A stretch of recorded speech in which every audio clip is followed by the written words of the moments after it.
Let's be absolutely clear. The Browns aren't just delaying the inevitable. They're actively inviting disaster. Naming Joe Flacco as Week 1 starter isn't just a safe move. It's a stall tactic. And stall tactics only work when the clock isn't ticking. But in Cleveland, that clock is ticking loudly. Every incomplete pass, every stalled drive, every third down check down that dies at the line of scrimmage is another chime echoing through the dog pound. If you're into the real story and all the messy twists they don't show on highlight reels, go ahead and subscribe. And if you're sticking around to see how this Browns QB chaos plays out, you should definitely be subscribed. Put in Sedeur. And when it happens, not if, but when, it won't just be a quarterback change. It'll be a moment. One of those cinematic NFL pivot points where the camera pans to the sideline, and the rookie steps in, helmet on, chin strapped, eyes focused. And the stadium erupts. Because they've been waiting. We've all been waiting. What the coaching staff isn't saying, but probably wants to. There's no way the coaching staff doesn't see it. They're watching the same film. They're seeing Sedeur read defenses like a vet. They're listening to the way he calls out protections during walkthroughs, how the O-line subtly shifts when he's under center, how the wide receivers just seem sharper when they're running routes with him. That's not random. That's leadership. And you can't manufacture that with experience. You can't buy it with age. You either have it or you don't. Sedeur has it in bulk. So why isn't he starting? Because teams, especially ones with a tortured quarterback history like Cleveland, get scared when they realize the rookie might be better than the vet. It flips their timeline. It forces them to admit the rebuild is over, and the future is now. That's terrifying, but necessary. The myth of the sit and learn rookie. Every time this comes up, someone says the same thing. But he needs to sit and learn first. Let's be real, that's outdated thinking. You know who sat and learned.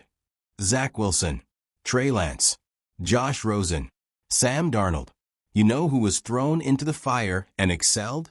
C.J. Stroud, Justin Herbert, Lamar Jackson, Jalen Hurts. Quarterbacks today are built differently. They've been in high-pressure environments since high school. They're running 7-on-7 tournaments, doing film breakdowns at 17, and showing up at NFL camp more mentally prepared than some third-year pros. Sedeur doesn't need a babysitter. He needs a platform. Why Sedeur's injury may have been the best thing for him.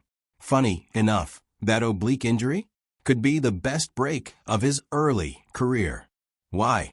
Because it forced him into study mode. While the others were out there trying to win jobs by making flashy throws, Sedeur was in the film room, on the sideline, watching everything, taking mental reps, studying defenses, absorbing the game at a pace most rookies never experience. He's not just prepared physically, he's mentally 10 steps ahead. And now, he's lurking in the background, just waiting for Flacco to wobble.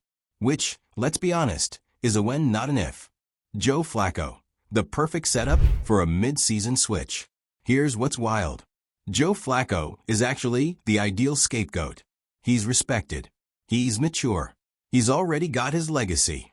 So when the time comes, when the offense sputters, or the Browns go 1-2, or he throws a brutal pick-six, the coaching staff won't feel like they're betraying him. They'll just say the quiet part out loud. It's time. And Flacco? He won't whine. He won't go full diva. He'll hand the keys over and quietly drift back into mentor mode, because that's what he was brought in to do in the first place. Sedeur takes the field, and the Flacco era becomes a trivia question. Why this is bigger than just a QB battle. Sedeur isn't just fighting for a job. He's representing something bigger. He's part of a new generation of quarterbacks who aren't just playing a position. They're redefining it. They're content creators, community leaders, CEOs, culture shapers. And whether the Browns intended it or not, they now have one of the most brand-savvy, poised, and physically gifted rookies in the league. So why hide that? Why pretend Flacco is the answer? Because they're afraid of what Sedeur's success would mean. It would mean the rebuild is over. It would mean a fifth-round rookie is outperforming the plan. It would mean the team has to pivot fast. And Cleveland, historically, has never been great at pivoting. The locker room shift has already begun. Here's a little secret from NFL insiders. The players know who should start. They won't say it on camera. They won't tweet it. But in meetings, in locker rooms, in quiet conversations, they know. They know who's ready. They know who they trust. They know who gives them the best chance to win. And the longer the staff delays the switch, the more that trust starts to shift away from the coaching staff and toward the guy holding the clipboard. That's dangerous. Because once a locker room loses faith in your decision-making, you've lost everything. The final countdown. So here we are. Joe Flacco is QB1 for now. But the Browns are sitting on an NFL powder keg. The most dynamic rookie quarterback not named Caleb or Drake. A fifth-round steal who carries himself like a 10-year vet. A future star, just waiting for one opportunity, one opening, to take over.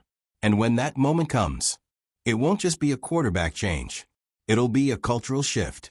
Flacco won't just get benched. A new era will begin. One built around modern leadership. Performance under pressure. Intelligence. Swagger. Poise. And yeah, a little flash too. Because Sedeur Sanders? He's not coming. He's already here. Tick-tock. So let's talk about the thing nobody inside the Browns building wants to say out loud. Joe Flacco is walking on a tightrope over a bonfire during a windstorm, and he's holding a playbook that might as well be in Latin. It's not just that he's older. It's not just that the game has moved past his style. It's that every single snap he takes while Sedeur Sanders is waiting in the wings feels like an insult to the future. And it's not like the fans can't see it. They've watched the league evolve. They've seen what happens when you embrace the young guns. When you hand the keys to someone who brings not just talent, but electricity. That thing you can't coach. That spark that lights up a locker room and sells out home games in November. The Browns? They've got that spark on the bench. And they're still acting like they don't know what to do with it. The Browns have a branding problem. Let's talk real for a second. Not about XS and OS, but about brand. Because in today's NFL, the quarterback isn't just the most important player on the field. He's the brand ambassador. He's the jersey sales, the endorsement magnet, the TikTok highlight machine, the face of the press conferences, the guy who gets name-dropped on late-night shows, even if a team goes 8-9. Right now, that face is Joe Flacco. Let's be honest, Flacco was the guy in 2012. But it's 2025 now. And the Browns are sitting on a marketing goldmine in Sedeur Sanders. He's got the charisma, the pedigree, the poise. He speaks the language of the moment, not just football, but culture. You give Sedeur the starting role, and suddenly the Browns are getting national primetime love. ESPN can't stop talking about him. GQ does a feature on his game day drip. Nike starts rolling out Sedeur-themed cleats. You don't get that with Steady Vet. You get that with star potential. And let's be clear, this team could use a little cool factor. Because Cleveland fans, they're loyal, but they're also exhausted. They're tired of almosts. Tired of recycled narratives. Tired of seeing other cities embrace youth while their team plays it safe. Sedeur gives them hope with a side of swagger. And in the NFL, that's the currency that actually matters. Sedeur's mental game is elite. Let's go deeper than the media buzz. Sedeur's not just out here writing off his last name. His mind? Sharp, focused, cold-blooded. You talk to scouts and they'll tell you, this guy breaks down defenses like a 10-year vet. He doesn't just memorize playbooks, he internalizes them. He understands timing, leverage, safety manipulation, cover disguises. He's not flashy for the sake of being flashy. He's surgical. And that's something the Browns haven't had at QB, maybe ever. Imagine that, a quarterback in Cleveland who not only brings arm talent and mobility, but also football intellect that can go toe-to-toe with the best in the league. It's not just exciting, it's rare. And the longer you sit that kind of mind on the bench, the more risk you take of either wasting his rookie window or frustrating him into looking elsewhere. Let's not sugarcoat it. Quarterbacks have leverage now. And if Sedeur doesn't feel like Cleveland is all in on him, he'll find a city that is. Leadership is already taking shape. Don't underestimate this part. Because even while injured, Sedeur is still leading. You've got veteran receivers praising his work ethic. Practice squad guys talking about how he takes time to mentor. Even defensive players noting his composure during inter-squad scrimmages. That's not a backup QB. That's a franchise cornerstone waiting to be activated. And that type of leadership? That's contagious. You start Sedeur, and suddenly the locker room tightens up. The energy lifts. The chemistry clicks. Because everyone knows, when your leader believes, you believe. And right now, the only belief in Flacco is that he's here to buy time. Sedeur is here to build something. The AFC North is ruthless. You don't win it with safe. This is the division of Burrow, Lamar, and Tomlin coach chaos. You don't survive by dinking and dunking with a QB who can't escape the pocket. You survive and thrive with creativity, with dynamism, with firepower. You think Joe Flacco is matching points with the Bengals offense? You think he's escaping TJ when that pocket collapses in 2.3 seconds? Let's not pretend. Sedeur's mobility, decision-making, and improvisation are not just luxuries. They're necessities in this division. You don't game manage your way to the playoffs in the AFC North. You go to war with a quarterback who can fight back. Fans want a narrative they can believe in. Right now, Browns fans are being told to wait, to watch, to trust the plan. But what plan? Flacco as a bridge? To what? Gabriel? Still unpolished. Pickett? Injured and still unconvincing. Sedeur? The only one with the potential to actually change the story. He's the underdog. The son of a legend, fighting to prove he's not just a sequel. The fifth-round steal with franchise player upside. Fans live for these stories. It's cinematic. And the longer the Browns hold him back, the more tension builds. When he finally steps in, it'll be like unleashing a superhero mid-movie. Except this one's already got the suit, the skills, and the script. There's no going back. And maybe this is the scariest part for Cleveland's coaching staff. Because once you start Sedeur, that's it. There's no, oh, we're just testing him out option. You give him the ball, and it's his team from that moment forward. That's a power shift, not just in the locker room, but in the organization. Sedeur succeeds, and suddenly he has a voice in scheme, in play design, in personnel decisions, in everything. Are the Browns ready for that? Because if they're not, another team will be. Final word. Here's the truth. Joe Flacco is holding down the spot, but Sedeur Sanders is holding the future. And that future is getting louder by the day. Every incomplete pass from Flacco, every sluggish offensive drive, every missed opportunity. It's all building toward one moment, the moment they can't ignore it anymore. When the fans, the team, and the season all scream the same thing. It's time. And when it is, Sedeur won't come in nervous.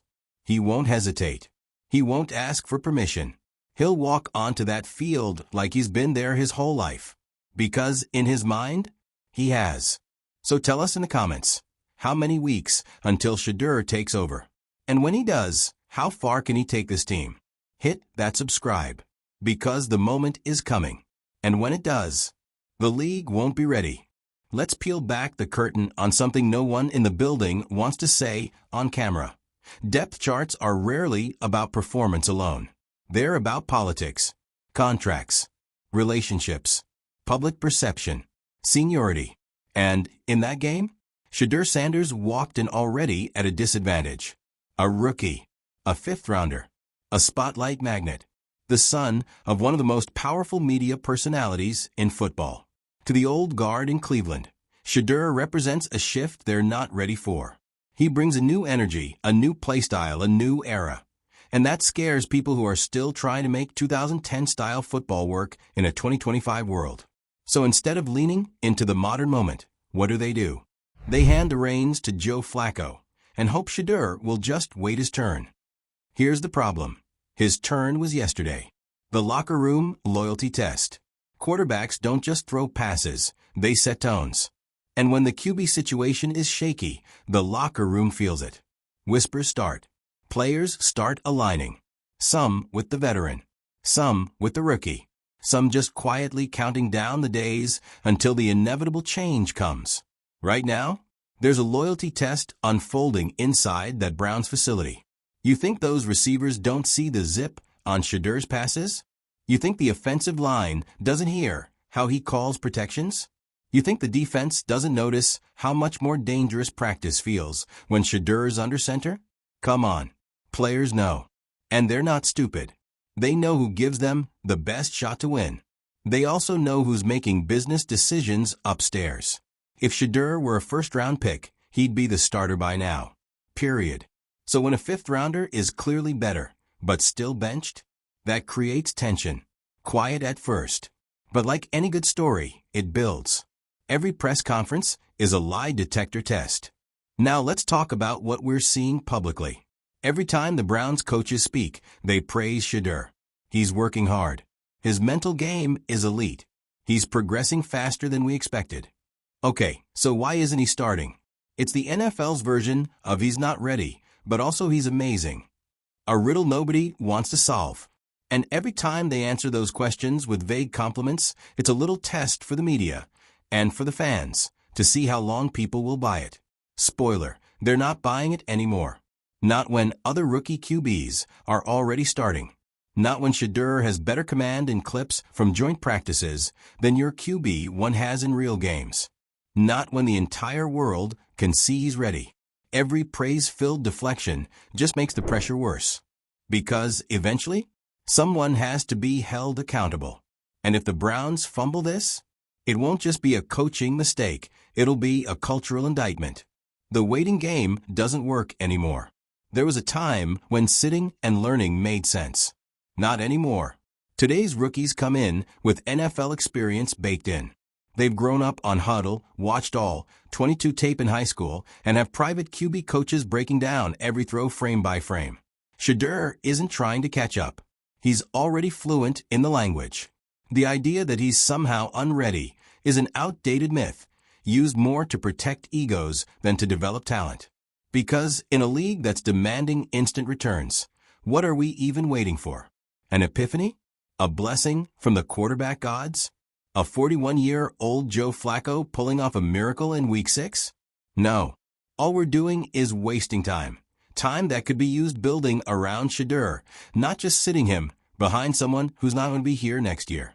The marketing machine that's being ignored. Let's step out of football for 1 second. Because what Sedeur brings off the field is just as valuable, if not more.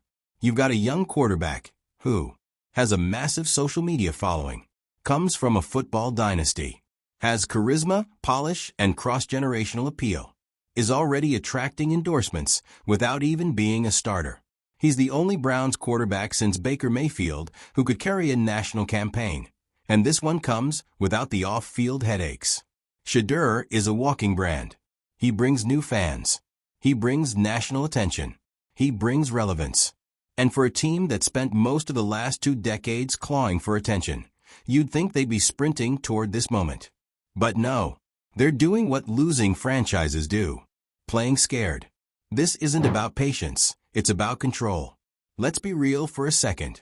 The hesitation around Sedeur isn't about giving him time to develop. It's about keeping him in check. You don't give someone like Sedeur the keys unless you're ready to give up some control. Because when he takes over, he's going to have a voice in how the offense runs. He's going to speak openly, and the media will listen. He's going to challenge outdated processes. He's going to shift power in that building. And not every coach, GM, or executive is ready for that. Some would rather lose quietly than win with a quarterback they didn't pick, who doesn't play by their old rules. But that's not Sedeur's problem. That's theirs. And eventually, they'll have to choose control or success. Because with Sedeur, you probably can't have both. What happens if they wait too long? Let's game this out. Say they hold him back. Stick with Flacco through Week 6. Maybe give Pickett a start after that. Let the season slip to 2-5 while telling the press, we're developing Sedeur the right way. And then what? They finally start him. In a meaningless November game? That's not development. That's damage control. And the worst part? Sedeur might not forget that. This is someone who's been raised in the politics of football.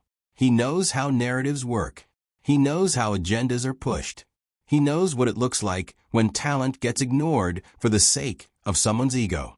You make him wait too long, and sure, he'll play. He'll shine. He'll lead. But when his contract talks come up, you'll wish you hadn't wasted that rookie window playing gatekeeper. Because in a league where quarterbacks hold more power than ever, you don't disrespect your future and expect him to forget. Final word. The storm is coming. Let's wrap this with the truth. Joe Flacco can hold the ball. He can hold the clipboard. But he cannot hold back the future. And Sedeur Sanders? He is the future. This isn't some fairy tale about a kid getting a shot. This is a slow-burn revolution in Cleveland, one that's already underway, even if the stat sheets and game plans haven't caught up yet. Because when he finally steps onto that field, when the coaches can't deny it, when the fans demand it, when the moment becomes too big to stall, that won't just be the start of Sedeur's career. It'll be the reset button on the entire Browns franchise. And they better be ready for it. Because you don't stop a tidal wave with a clipboard. You ride it. And Sedeur? He's bringing the wave. Let us know in the comments. What's holding the Browns back from unleashing their future? And don't forget to subscribe. Because when the moment comes, and it will, you'll want to say you saw it coming.